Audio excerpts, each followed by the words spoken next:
Assalamualaikum warahmatullahi wabarakatuh. Hai, apa kabar anak-anak kelas 5? Berjumpa lagi dengan Ustazah hari ini. Sebelum kita mulai pelajarannya, kita berdoa terlebih dahulu.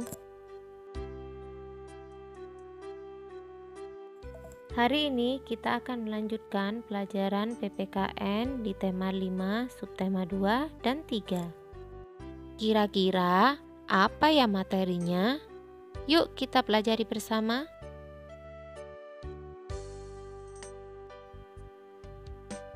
Materi yang akan kita pelajari adalah Proklamasi Kemerdekaan Indonesia, Persatuan dan Kesatuan dalam mengelola sumber daya alam, kehidupan sosial budaya dan kegiatan ekonomi, semangat kekeluargaan dan gotong royong, serta bahasa Indonesia sebagai bahasa persatuan.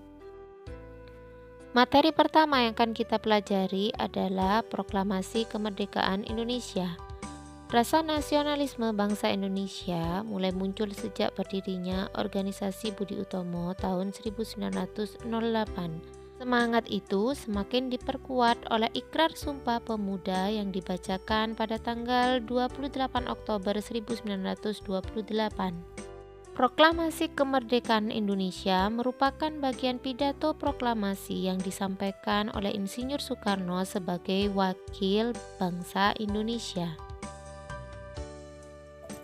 Proklamasi Kemerdekaan Indonesia dibacakan pada tanggal 17 Agustus 1945 pukul 10 di Jalan Pegangsaan Timur nomor 56 Jakarta.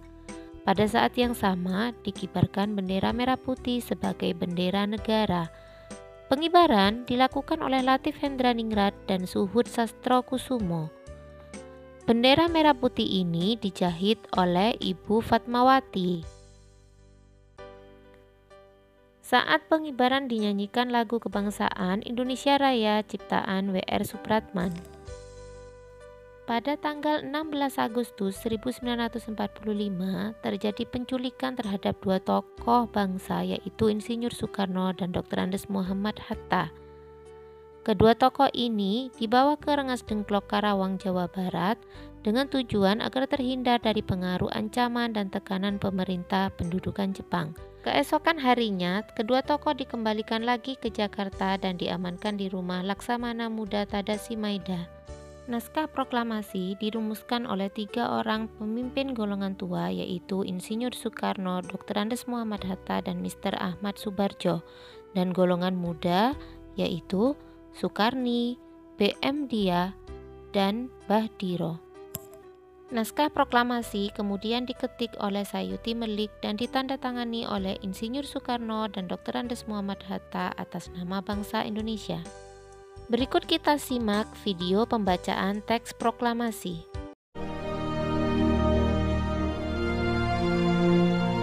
Proklamasi. Kami, bangsa Indonesia, dengan ini menyatakan kemerdekaan Indonesia.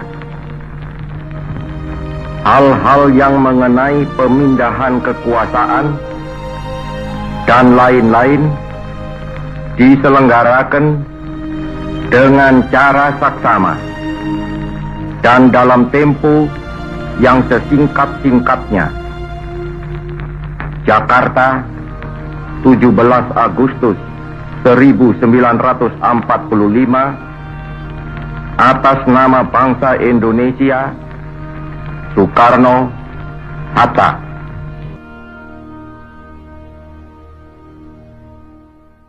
Daerah di wilayah Indonesia memiliki sumber daya alam yang dapat dimanfaatkan untuk pembangunan negara. Bagaimana cara menjaga persatuan dan kesatuan dalam mengelola sumber daya alam tersebut? Yang pertama, bersikap terbuka walaupun berbeda suku budaya dan agama. Mengelola sumber daya alam secara bijaksana, saling menghormati dan menghargai antar sesama, menjalin kerjasama dengan baik dan jujur, menyelesaikan permasalahan dengan cara musyawarah. Nah, apa saja manfaat menjaga persatuan dan kesatuan dalam mengelola sumber daya alam? Yang pertama adalah kebutuhan masyarakat terpenuhi secara merata, dan tercapainya kemakmuran dan kesejahteraan rakyat Indonesia. Kesamaan sosial budaya tidak menjadi penghalang dalam kesatuan.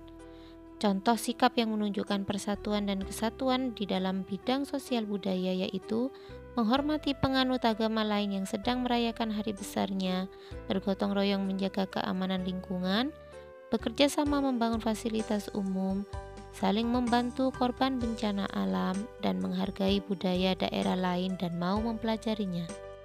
Adapun manfaat penerapan sikap persatuan dan kesatuan dalam bidang sosial budaya adalah menciptakan rasa kebersamaan antar warga masyarakat, tumbuhnya sikap toleransi antar warga, memperkuat rasa cinta tanah air, dan memperkuat pertahanan dan keamanan bangsa.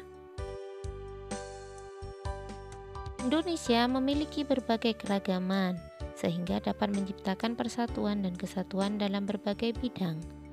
Salah satu cara dapat menyatukan bangsa Indonesia adalah wawasan Nusantara. Wawasan Nusantara adalah cara pandang dan sikap bangsa Indonesia terhadap diri dan bentuk geografisnya dengan mengutamakan persatuan dan kesatuan, wilayah dan bangsa dalam menyelenggarakan kehidupan bermasyarakat, berbangsa, dan bernegara untuk mencapai tujuan nasional. Wawasan Nusantara bersumber pada Pancasila dan Undang-Undang Dasar 1945. Dalam kegiatan ekonomi, wawasan Nusantara mencakup hal-hal berikut. 1. Semua kekayaan yang terdapat di wilayah Nusantara merupakan modal dan milik bersama bangsa. 2. Tingkat perkembangan ekonomi harus seimbang untuk seluruh wilayah Indonesia. 3. Kehidupan perekonomian di seluruh wilayah Nusantara merupakan kesatuan ekonomi. Cara menjaga persatuan dan kesatuan dalam kegiatan ekonomi yaitu bersikap terbuka terhadap pelaku ekonomi lain, memanfaatkan sumber daya alam secara bijaksana, saling menghormati dan menghargai antar pelaku ekonomi, menjalin kerjasama dengan baik dan jujur, dan menyelesaikan masalah dengan cara musyawarah. Adapun manfaat menjaga persatuan dan kesatuan dalam kegiatan ekonomi adalah: yang pertama, kebutuhan ekonomi dapat dipenuhi secara merata, tercapainya kemakmuran dan kesejahteraan rakyat Indonesia, dan tersedianya lapangan pekerjaan. Materi berikutnya adalah semangat kekeluargaan dan gotong royong. Gotong royong merupakan kepribadian bangsa. Berikut adalah contoh gotong royong membersihkan rumah dan gotong royong membersihkan kelas.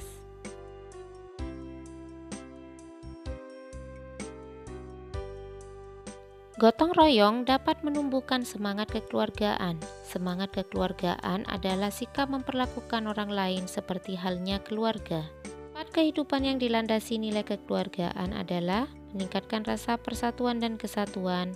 Hubungan antar masyarakat akan harmonis, aman, tentram, dan nyaman. Tidak ada permusuhan di dalam masyarakat. Kebersamaan antar masyarakat terjaga dengan baik. Terjalinnya sifat tolong-menolong. Meningkatkan rasa kebersamaan di kalangan masyarakat, meningkatkan tenggang rasa, menciptakan masyarakat yang rukun dan tentram, dan saling mendukung dan menjaga kebersamaan. Berikut adalah perwujudan nilai kekeluargaan di sekolah dan pergaulan.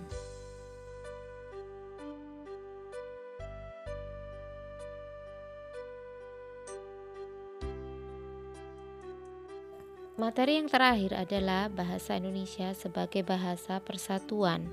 Kegiatan berkomunikasi merupakan kegiatan menyampaikan pesan dari penyampai pesan kepada penerima pesan. Bahasa persatuan bangsa Indonesia adalah bahasa Indonesia. Berikut beberapa manfaat bahasa Indonesia sebagai bahasa persatuan, yaitu mempermudah berkomunikasi dengan suku bangsa lain dan menghindari terjadinya kesalahpahaman. Alhamdulillahirrabbilalamin. Sekian materi hari ini dari Ustadzah Iri. Wassalamualaikum warahmatullahi wabarakatuh.